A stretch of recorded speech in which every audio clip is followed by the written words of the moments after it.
ఒకతను లక్ష్మీదేవికి పరమ భక్తుడట. నిత్యం లక్ష్మిని ఆరాధిస్తూ, లక్ష్మికి నైవేద్యాలు, దీపాలు పెడుతూ, చాలా లక్ష్మీదేవికి సంతోషకరమైన పూజలు చేస్తూ ఉండేవాడట. లక్ష్మీదేవి వెళ్ళిపోయే టైం ఆసన్నమైందట. అప్పుడు లక్ష్మీదేవి స్వప్నంలో కనపడి, నేను వెళ్ళిపోతున్నాను, రేపటి నుంచి నీకు శని వస్తాడు, కాబట్టి నీకు ఏం వరం కావాలో కోరుకోమనగానే లక్ష్మీదేవిని అడిగాడట.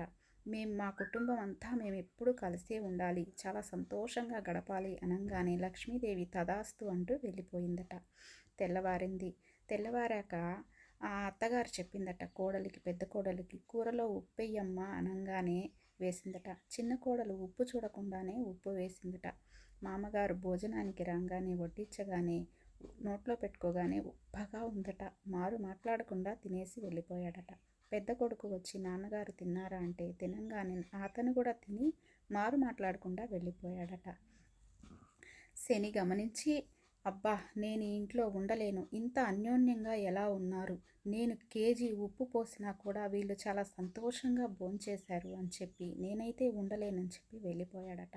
మళ్ళీ లక్ష్మీదేవి ఆ ఇంట్లోకి వచ్చిందట. అప్పుడు స్వప్నంలో ఇదంతా కనిపించిన అతనికి మళ్ళీ లక్ష్మీదేవికి నిత్యం పూజలు చేస్తూ ఇలా చేశాడట. చూసారా, లక్ష్మీదేవి ఎక్కడ ఉంటుందో, ఎప్పుడూ సంతోషంగా ఉండే వాళ్ళ ఇంట్లోనే లక్ష్మీదేవి ఉంటుంది.